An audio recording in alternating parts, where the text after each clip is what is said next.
What's up, everybody? Welcome back to the channel. It's your boy Kangaroo Black, coming back once again to do a week 4 game preview and score prediction. This time is my Alabama Crimson Tide versus the Ole Miss Rebels, SEC West matchup. Okay, but anyway, it's the great one, taking it on 2 former assistants in Pete Golden and Lane Kiffin. Lord knows we cannot lose this game.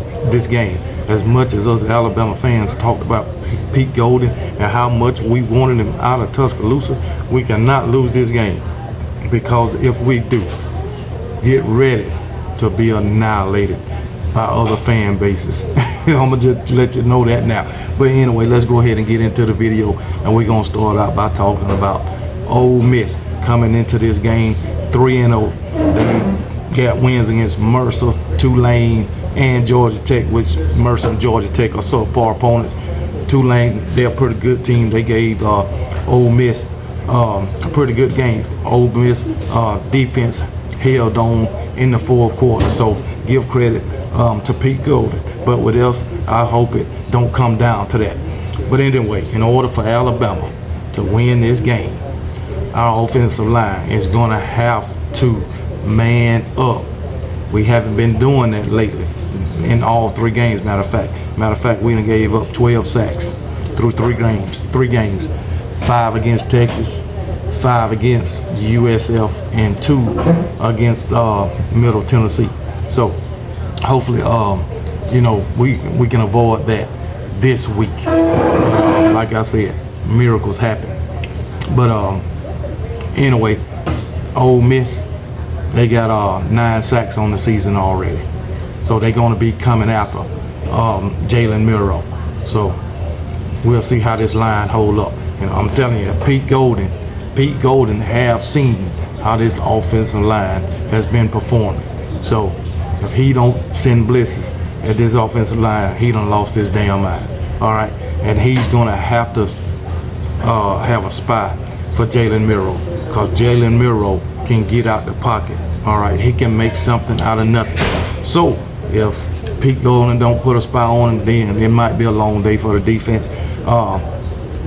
So that brings me back, make me think about Alabama against LSU last season in overtime, why he didn't spy Jaden Daniels. I have the slightest idea.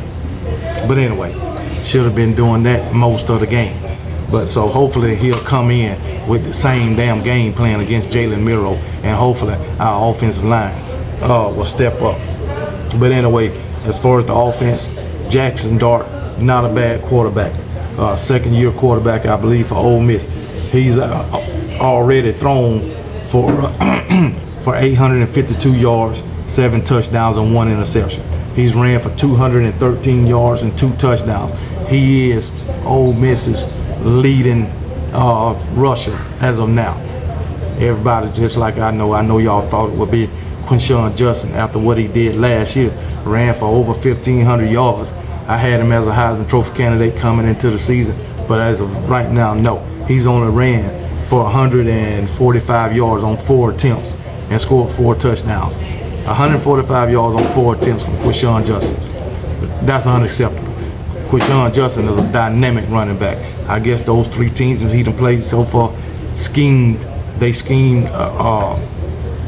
they made their defensive scheme around stopping Quinshon Judkins. So hopefully we'll do the same thing. And I hope Jackson Dart don't tear our daggone secondary up like Texas did. So we're gonna have to get pressure on Jackson Dart also.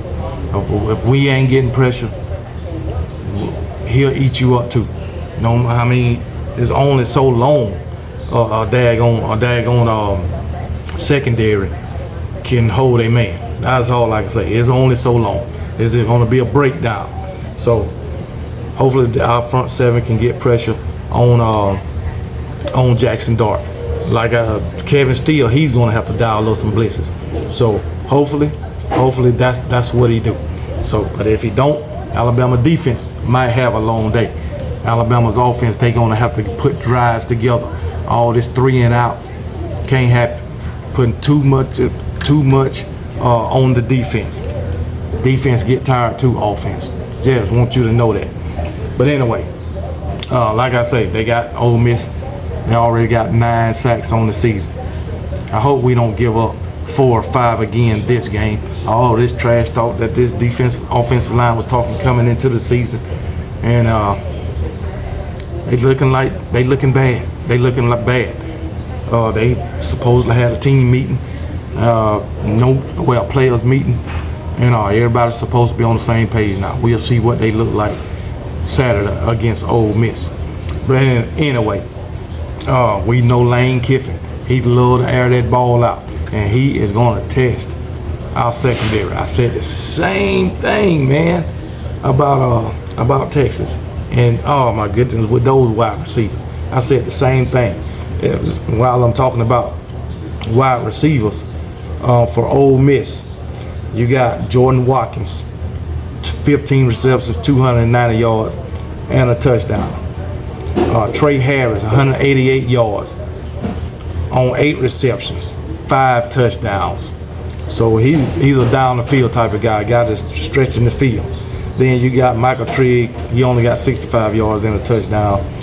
Other than that, that's about it. You got Dayton Wade, 215 yards, but he hasn't scored a touchdown. But we gotta minimize these passing yards also. And how do you do that? By getting pressure on the quarterback. Hopefully we can do that. Let's talk about Alabama right quick. Alabama.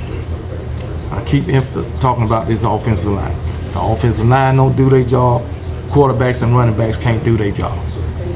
We got all these running backs.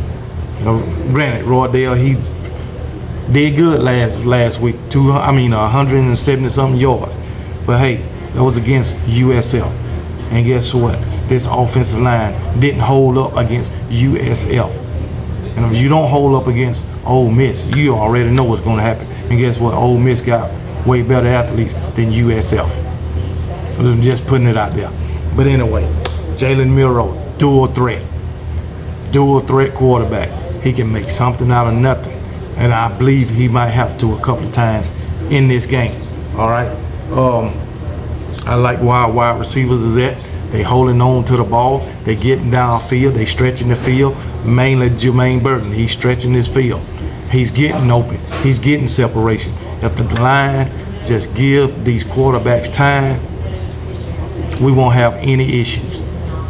And I just hope this line can open up some running lanes. I know they haven't been doing it this season, but I'm just hoping something will happen or just click in them for this week and really the rest of the season, where they can just gel and be a unit. All right. Defensively, I like where we at defensively. All right. Texas, the game against Texas, no secondary can hold up that long. None. And for the offense, all this 3 and out, we can't have that. We can't have that. Defenses get tired, man. This offense got to stay on the field. All right. So it is what it is. Penalties. We can't have these penalties. Penalties then already red or white.